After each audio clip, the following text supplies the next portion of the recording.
দুর্নীতিবাজ, চাঁদাবাজ, সন্ত্রাস দিয়ে আমাদের এই সমাজ ভরে গিয়েছে। গণ অভ্যুত্থানের আগে এক গ্রুপ চাঁদাবাজি করত, এখন আরেক গ্রুপ চাঁদাবাজি করতেছে। সিস্টেম একই রয়ে গেছে, খালি মানুষ পাল্টায় গেছে।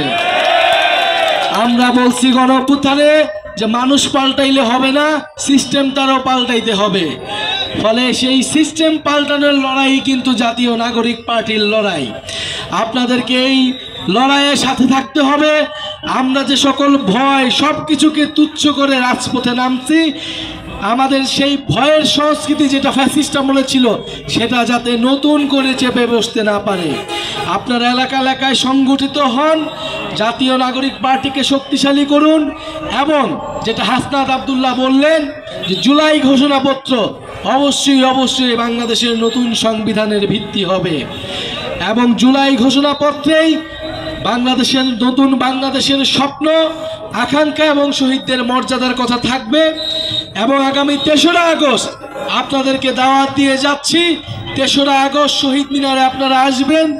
আমরা মানুষের মুক্তির সনদ, মুক্তির ইতিহাস এবং জুলাই গণ অভ্যুত্থানের আকাঙ্ক্ষার ঘোষণাপত্র নিয়ে সরকারের সাথে লড়াই করব। আমাদের ঘোষণাপত্র আমরা আদায় করে নিব ইনশাআল্লাহ। ৩রা আগস্ট আপনাদের সাথে শহীদ মিনারে দেখা হবে এবং আমরা আবারও বারবার ফিরে আসব এই ফুলবাড়ির মাটিতে। বলতো 7 মিনিটের মধ্যে নাকি রাস্তা ক্লিয়ার করে ফেলবে, আবার 1 বছর ঘুরতে না ঘুরতেই আমরা দেখতে পাচ্ছি অন্য একটা রাজনৈতিক দল আবার হুঙ্কার দিচ্ছে 30 মিনিটের মধ্যে নাকি আমাদেরকে রাস্তা থেকে ক্লিয়ার করে ফেলবে। আরে কেন মৃত্যুর ভয় দেখান? এই হাসনাতরা, এই নাহিদরা, এই সার্জিসরা যারা 7 মিনিটের ভয় দেখাতো, তাদেরকে সীমান্তরাই পারে পাঠিয়েছে। আমরা স্পষ্ট করে বলতে চাই, আমরা শহীদ হওয়ার জন্য রাস্তায় এসেছি, আমাদেরকে মৃত্যুর ভয় দেখায়েন না। যারা 7 মিনিট বলেছিল, তারা সীমান্তে পালানোর সুযোগ পেয়েছিল। আপনারা পালানোর সুযোগটাও পাবেন না।